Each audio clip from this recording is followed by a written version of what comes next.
ఇప్పటికే తెలంగాణ రాష్ట్రంలో ఇద్దరు ఎమ్మెల్యేల మధ్య నెలకొన్న వివాదం రచ్చరచ్చగా మారింది. రాష్ట్ర వ్యాప్తంగా వీరి వ్యవహారం చర్చకు దారితీసింది.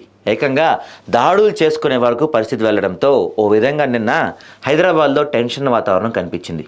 ఎమ్మెల్యేలు కౌశిక్ రెడ్డి, అరకపూడి గాంధీల మధ్య సవాళ్లు ప్రతి సవాళ్లు కొనసాగాయి. అయితే ఈ వివాదంలో ప్రాంతీయత కూడా తెర మీదకు వచ్చింది.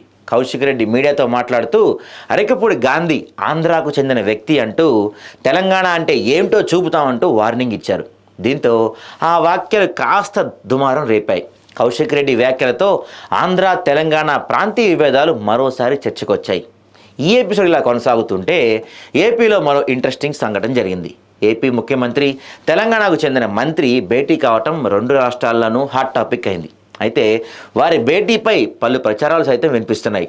తెలంగాణ కాంగ్రెస్ మంత్రి ఉత్తమ్ కుమార్ రెడ్డి నిన్న ఏపీ ముఖ్యమంత్రి చంద్రబాబు నాయుడుతో భేటీ అయ్యారు. అయితే వీరి భేటీ వెనుక ఉన్న కారణాలు రాజకీయ కారణాలు ఉన్నట్టు తెలుస్తుంది. అలాగే ప్రభుత్వ పరంగాను ఎలాంటి అంశాలు చర్చకు వచ్చాయనే అంశంపైన రకరకాల గాసిప్స్ వినిపిస్తున్నాయి. ఏపీ సీఎం చంద్రబాబుతో మంత్రి ఉత్తమ్ కుమార్ రెడ్డి తన భార్య పద్మావతి రెడ్డితో కలిసి భేటీ అయ్యారు. అయితే తన చిన్ననాటి స్నేహితుడిని పరామర్శించేందుకు ఉత్తమ్ విజయవాడ వెళ్ళినట్టు అనుచరులు చెబుతున్నారు. ఆ కార్యక్రమం ముగిశాక చంద్రబాబుతో భేటీ అయ్యారని, అయితే ఈ భేటీ వెనుక ఎలాంటి రాజకీయ ఉద్దేశం కానీ ప్రభుత్వ కార్యాచరణ కానీ లేదని వారు చెప్తున్నారు. కానీ దాని వెనుక పెద్ద రహస్యమే దాగి ఉందని రాజకీయ వర్గాల్లో టాక్.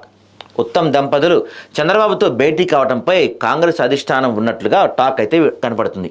గతంలో తెలంగాణలో కాంగ్రెస్ టీడీపీ పార్టీల మధ్య పొత్తు అంశంలో ఉత్తమ్ కీలకంగా వ్యవహరించారు. దాంతో చంద్రబాబుతో ఆయనకు సన్నిహిత సంబంధాలు ఉన్నాయి. ఈ క్రమంలో కాంగ్రెస్ హైకమాండ్ చాలా దూరదృష్టితోనే ఉత్తమ్ను చంద్రబాబు వద్దకు పంపినట్టు తెలుస్తుంది.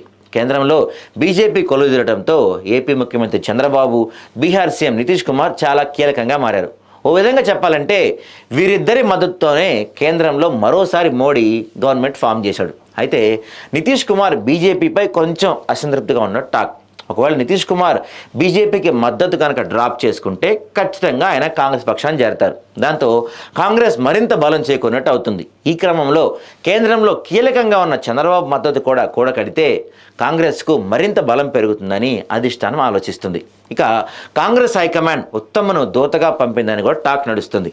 భవిష్యత్ ప్రణాళిక కోసమే ఉత్తమ్ చంద్రబాబు కలిశారనే టాక్ కూడా నడుస్తుంది.